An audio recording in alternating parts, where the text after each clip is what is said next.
Hi friends, పప్పు చేశాను. గోంగూర పప్పు ఎంతో నోటికి కమ్మగా ఉంటుంది. గోంగూర పప్పు, గోంగూర అంటే నేను చాలా ఇష్టపడతారు అందరూ. చిన్న గ్లాస్ పప్పు తీసుకున్న, కడిగేసుకున్న, గోంగూర శుభ్రంగా కడిగేసేసి సన్నగా తరిగేసుకున్న, 3 టమాటాలు తీసుకున్న, 10 పచ్చిమిరపకాయలు, 1 ఉల్లిపాయ తీసుకున్న, తర్వాత ఉప్పు, పసుపు, కారం అన్నీ వేసేసా. కొంచెం మెంతులు వేసేసా. 5 విజిల్స్ రానిచ్చాను.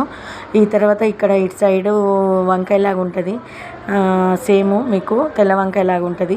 ఇది అవి సన్నగా ముక్కలు తరిగేసుకున్న వేపుడులాగా చేసేయటానికి, పప్పులో నంచుకోవడానికి చాలా బాగుంటుంది.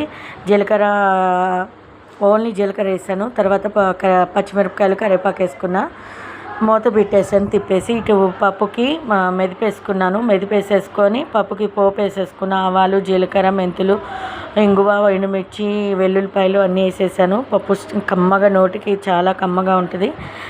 ఇటు వేగిన తర్వాత జీలకర్ర, ధనియాల పొడి, కారము అన్నీ వేసేసేసాను. అయిపోయింది ఫ్రెండ్స్. నచ్చితే ఒక లైక్ వేయండి, సర్ప్రైజ్ చేసుకోండి.